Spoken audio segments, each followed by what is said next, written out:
Hello again, YouTube friends. Hello, and I think, don't you think what they say, a picture is worth 1,000 words? Well, I think this picture says a lot. To me, it suggests, feels to me like the high-tech barbarians are actually at our gate. It's what it feels like to me. I mean, look at this image. This is quite revealing, I think. You can make up your own mind what it means to you. It's the leader of Canada, and he looks like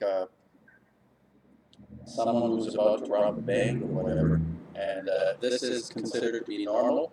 I say it's the new abnormal, what we're facing. And today, I don't know. I just felt like introducing this video with the image. I think that it says a lot. It really does say a lot. The severity of this, what is represented, what feels to me is represented by this partial face, and the black. The black is so important. I think that the world we live in is a world of symbols.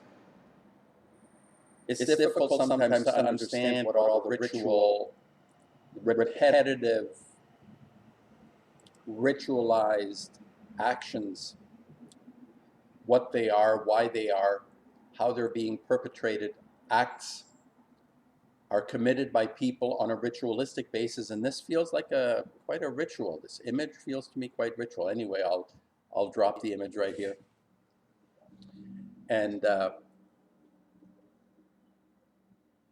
what I was thinking today, I'd actually contacted my friend Hank McGurk, my internet friend, my YouTube friend Hank McGurk, to do, he has a great dissertation he calls Ambient Glow Radio. I really enjoy his ruminations and dissertations on the meaning of the universe and sometimes just what's going on out there.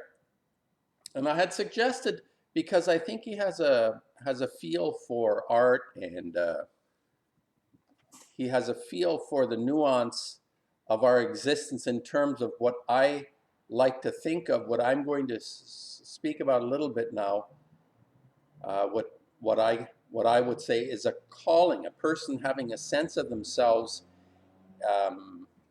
something about having been born into this dimension, into this plane of existence, and sensing something within ourselves that could be considered a purpose, even something that that would suggest in our desire to accomplish something that comes from an inner source that is quite strong. And this is different from something that may come from outside. And why I'm talking about this, I think it relates very well to what it is we're facing in the new abnormal, the reverse, or the reversal of our existence as being primarily adjunct to superimpositions on us. We are now being imposed upon, which it's not that we weren't before. I mean, we have always been in history struggling to liberate ourselves, to free ourselves from oppression and all the things that prevent us from reaching a sense of ourselves, even in terms of a calling, something that we feel we would like to accomplish in our life, but are being prevented because of many different reasons, imagined or real. So the circumstances we're in now with this beer virus is quite drastic in terms of history, I think. Historically, there have been monumental oppressions which ended, but in my mind, this is actually much more profound, significant, dangerous, because it feels like very little was done in order to get the entire human population to be on high alert in a certain way, to withdraw into their shell. The human population, like never before, has withdrawn into a shell because of images, people that present themselves as what I he's like a high-tech barbarian at our gates. The image that you saw. This is replicated in what is the leadership in some way or other. It's a very intimidating kind of proposition for our mind to, like even for me to digest what I'm looking at. Like in terms of, we have come into a understood ourselves to be existing in a world that has, I would even call it a gentleness to it, something that we assume is there in our experience anyway. We like to think of our experience as being more in the gentle rather than the abusive side of things. Of course, this is again, this breaks down when reality takes over. But anyway, in my imagination, I still adhere to the idea that there is a gentler world out there, a world where I can unfold like a butterfly. I can become the butterfly I want to be, which is a gentler world. But this is now quite difficult in the circumstances we're in, and likely to continue for a long time. This is obviously very. I think it reaches biblical. This spear virus has reached biblical proportions, especially if it continues more than. We're now just past 6 months maybe, but you know, if this gets into a year or two or possibly longer, we're looking at something that is unprecedented in world history. We've had long wars, we've had trials and tribulations and conflicts and everything that have lasted a long time, but within that, there hasn't been this cohesive withdrawal of the spirit in the human population, which we are now witnessing. And I like to think of myself as someone who is sensitive to what might be called the spirit of the time. This is something where artists are always quite instrumental in structuring our or helping our perceptions to identify and interpret the time that we're living in. And from where I'm sitting right now, as I make my paintings, I reflect on the times we live in, and here's my conclusion. Most people that have been listening to me have understood that one of the prerequisites in terms of our humanness, our ability to exercise our full humanity, must always rely on and activate what I have many times referred to and called the conscience in us. There is a part in us that is irrevocably understanding something is right and something is wrong. There are nuances, no doubt. There are nuances as we become better at it. We know when something is wrong. We don't necessarily know how to fix it immediately or even over a period of time, but we know when something is wrong, and we need to be able to allow that to percolate in us in order for things to change in a way that, lack of a better expression, is to make the world a better place. Without a conscience, the world is going to descend into chaos and let the images of the people, the images of people like, or people, the way they represent themselves to us, as I call them, the high-tech barbarians, are going to rampage through our china shop unless we become true to ourselves, first of all, in terms of conscience. Now, this second part now that I've been thinking about, I've been attempting to make a concise and coherent dissertation on the idea of a calling.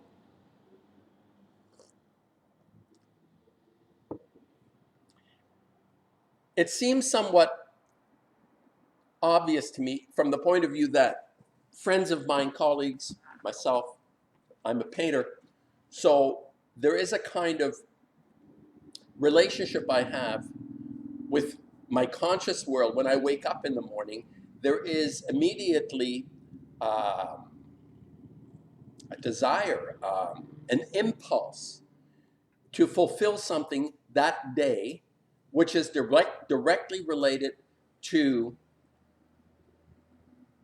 something that has no relationship to anything other than myself. I suppose that would be, I would say that's part of this sense of having a calling. A calling is something that is irrespective of what is going on outside of me. There is a priority alert, in a good sense, a priority alert within me that says, you got to do this. And if I have to survive and take care of my life in many different ways, surviving, eating, whatever that entails, it is secondary only to this feeling of having, there is a priority in my life that wants to continuously assert itself, and I'll take care of myself as I need to, but this always supersedes, or I come back to it in some way. So in the case of, I think it's more easily understood in terms of art, because art in essence is the most insignificant, irrelevant activity to most human beings. I mean, even we say to ourselves, yeah, what if I didn't have music in my life? And I assure you, if I didn't have music, my life would be extremely empty. Or if I didn't have a painting on the wall, my life would be extremely empty. But many people see it as a luxury. They see it as something, after you have your fridges and your cars and your houses and your wives and dogs, then maybe you put a painting on the wall and you decorate your couch primarily. The couch is before, and then you put something. So there is it's within this activity, it's considered to be the least valuable in terms of the essence of our survival, our being. I, on the other hand, see it as the most crucial, or one of the most crucial, important elements of my day-to-day life in order for me to take a breath. I wake up in the morning, I'm aware of taking a breath. That breath is basically taking in something that is, it is a gift. That breath is a gift. That thing that I can do, that I am participating in, is literally a gift. It's not something that I have to struggle for. It exists within me as a kind of birthright, as something that is there. This is how I see making art. And many people don't relate to particularly artistic activity because it's usually seen as a decoration of something. That's what I'm saying. Quite on the contrary, I beg to differ. The great insights and the inspiration that people feel often come from something that is so, let's say, beautiful. You're overwhelmed by something, or even if it isn't beautiful, you feel attracted to it because it has an element, it has a power almost. It has something that is being transmitted that has never been experienced before. This is the idea for me of making a painting, or looking at a painting, or listening to some music. So this is a calling that I can directly talk about in terms of my day-to-day experience, that it's literally like taking a breath every day. My first breath is the breath of this gift that I am allowed to pursue, this thing within me that is represented in the paintings I make. There are also other areas where people, well, in any area, any activity that comes from this sense of self that originates in a very powerful impulse to actually accomplish something before we die. And this is not something I thought about when I went to art school, or early on, or even until maybe I would say 10 years ago possibly, where I literally began to feel this temporal side to it, that now I turned 50 or a bit more, I was older, it became much more relevant, this sense of this is unfolding. This is not just like, oh, there's a painting and I'll go to the next. No, it's part of an unfolding in terms of myself, who I am, and what it is that I represent in my paintings. If it has any significance to anyone else, well, that's a bonus, I guess. And this would be what I call the idea of expressing the spirit of the time that we live in, which means other people can relate to it. And quite often it's not at the time. This has been shown so many times in history that just because you're a genius and brilliant, people huddle about and hang out and want to get a piece of you or whatever. No, it doesn't work that way. It's quite often it's misunderstood or mis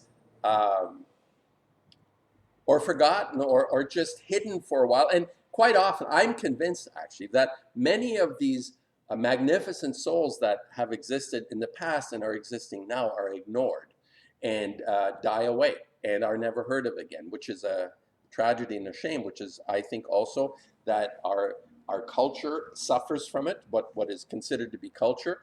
I'm not a big fan of culture. I've said this often, many times, that I think culture is part of this ritualistic behavior, which is quite detrimental to this sense of calling, because it's not something people learn from the outside. It's something that comes from within. It doesn't mean I shut myself off from the world. It means that I take in influences, but there is something within each person, I'm convinced of this. There's something within each person that vibrates on a certain level towards accomplishing something before they die.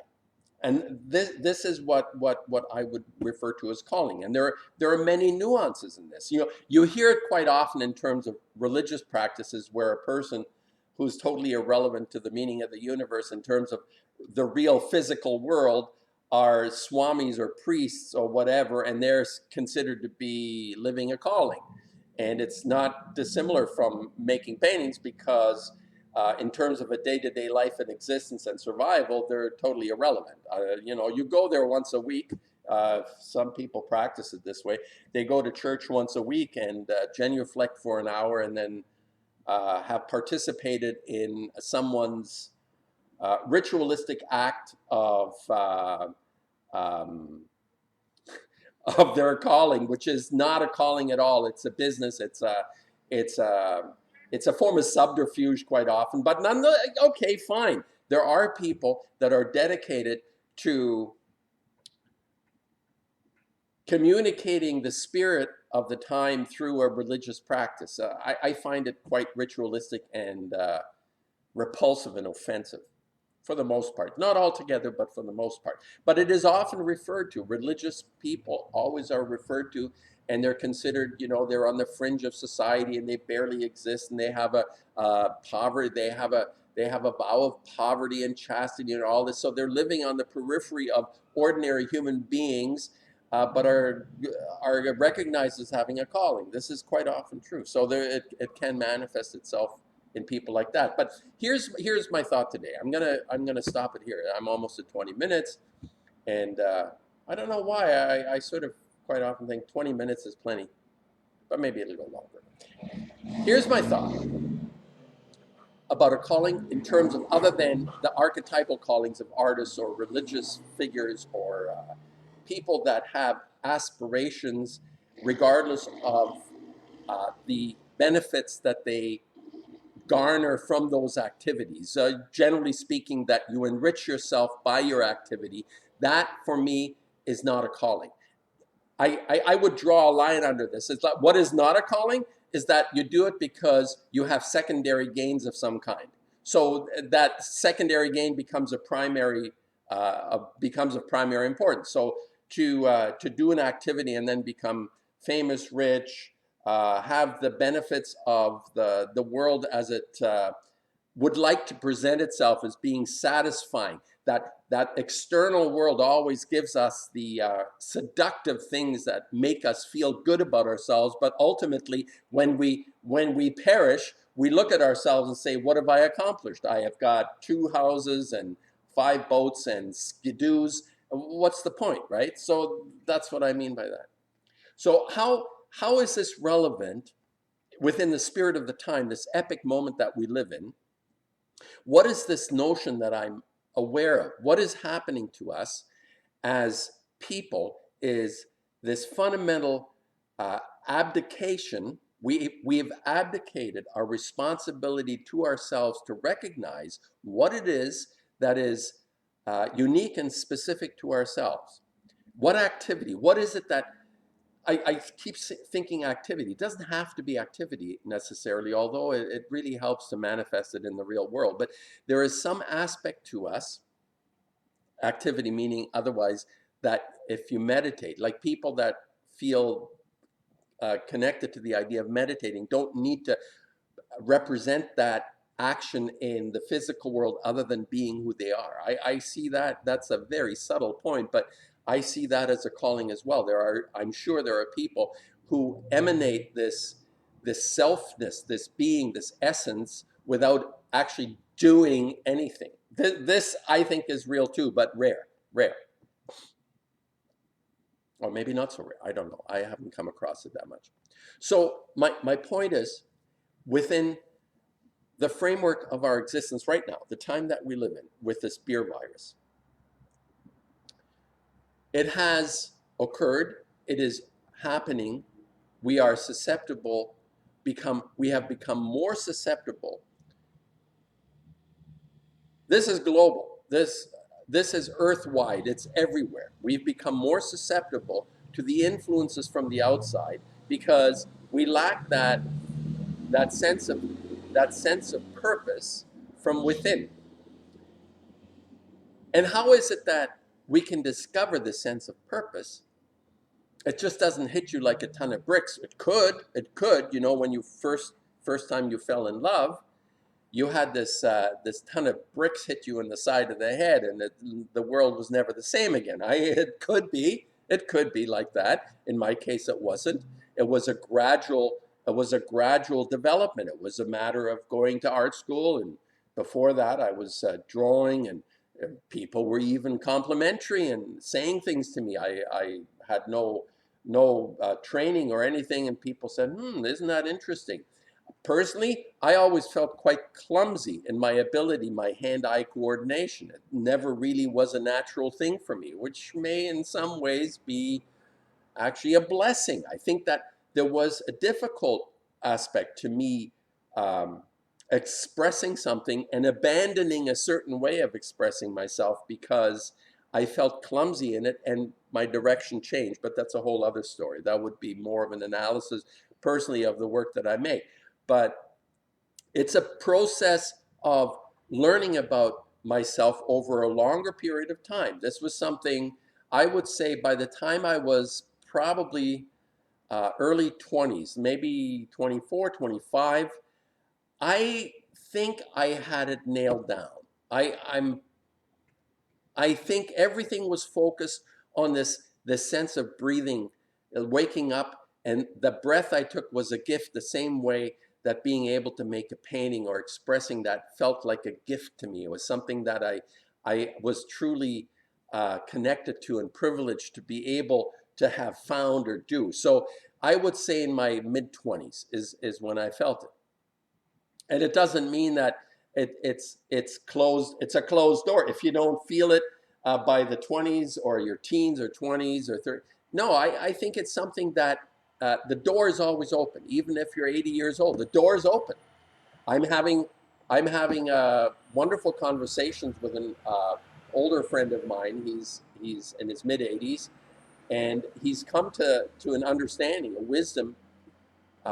He was a certain way for most of his life, and he's learning about himself now. And it's almost like what he has acted in the last 5 or 6 or longer years, maybe even, has become a feeling of a calling in him. And that's quite late. It's but it's never too late. It's never too late to have that sense of self, a completely separated sense of self from all activities in the external world, and then to go forth within that sense of self.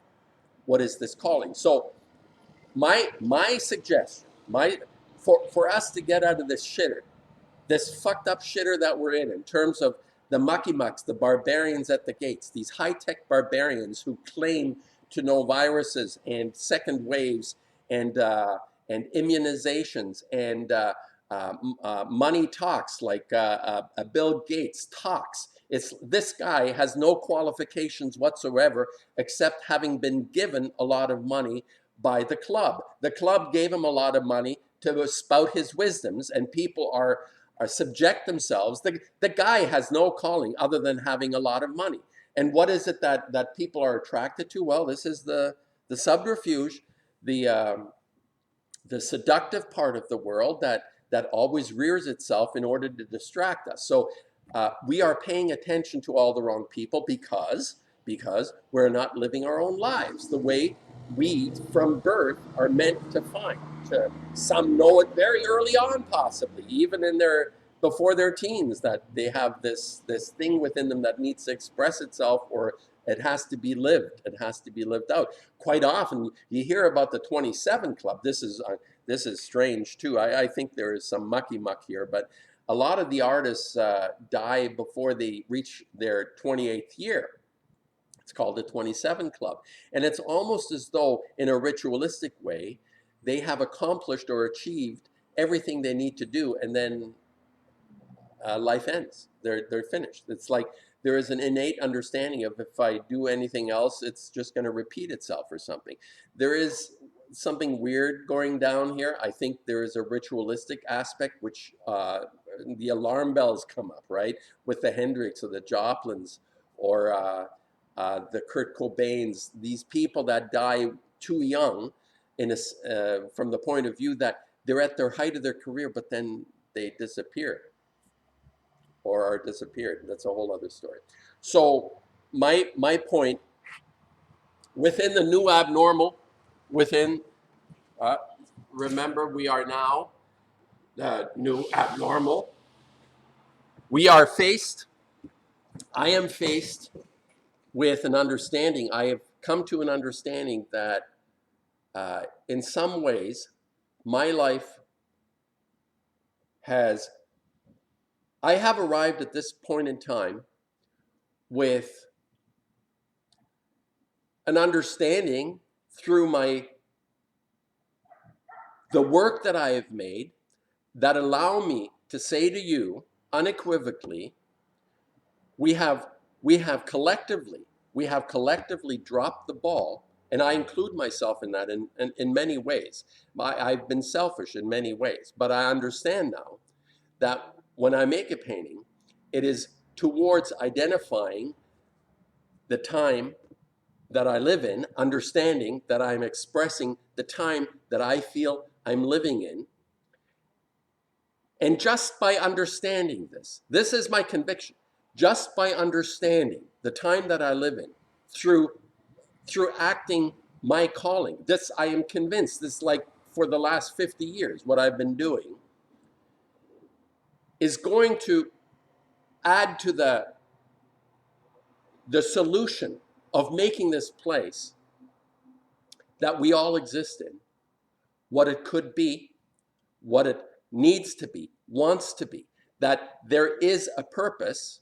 And the only way we counter how we're undermined is to find this thing within us that gives us true satisfaction. Whether you make money on it or not doesn't matter, or whether anybody recognizes it, it doesn't matter. But it's that very thing that is going to take us into the next stage, the next wave, not the second wave, but the next wave of our existence that needs to, I'm convinced this will happen. I am convinced this will happen, possibly because there is such stress that we're living with now in terms of the barbarians, what they're willing, the lengths they're willing to go to, and just listening to people spouting information at us, how bad it is. There is very little value other than you could say information is important. Information gives you the background that you need in order to accomplish a task or whatever. But the information itself is of no significance unless it is actually attached to each person's individual, deeper sense of self through that idea of calling. That's what I say. And how we're going to get out of this shitter, this shit sandwich we're being squeezed into, is to now live this at whatever stage we're at, whether we're young, whether we're 10 years old or 80 years old. It's this, 10 may be a little bit young. Okay, let me say that once we get into that late teen, 20-year-old, this is when it becomes crucial to reflect on this idea. If it hasn't happened, it's important to say, well, what is it that I want to do? Not like a career or anything, just What is it that I really love to do? What is it that gives me a lot of pleasure? Fixing dad's car. It's like figuring out how to take something apart and putting it together again, and then finding that activity to do it over and over and more and more and more, and just allow that to flourish. Like I said, you want to be that butterfly. Anyway, I think I'll end it here. Yeah, it's 30 minutes, and this could go on. I could see this. I could just ramble on about this because it has such it has affected me over my life in such a profound way, in terms of what I do every day, and whether or not I sell a painting or get a show or don't have a show or make a show, it doesn't matter. I still do this because it is important for me to fulfill this part of me. That's all, and we each of us have to find what that is. Whether it has to do with being the parent to your children, and that is the calling. That's a high calling. Doing it right, getting that part right, or whether it is your mechanical inclinations, or you're a person that is able to meditate and change the frequency and vibration that is going out into the ethers and into existence. So I will return to this again because I think it's so important, and the level of toxicity, and there right now all of terrorism has ended because the virus has scared the terrorists too.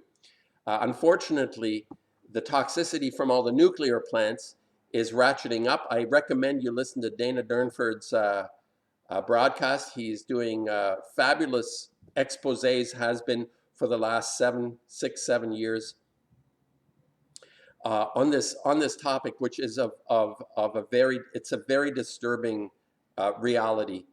It's not going away. This is something that even supersedes all my, like, the when I say spirit of the time and understanding how things work. I'm and somewhere in the back of my mind, I'm hoping for a sort of epiphany or miracle, how this is overstated, that the nuclear threat and toxicity is overstated, but unfortunately I have not come to any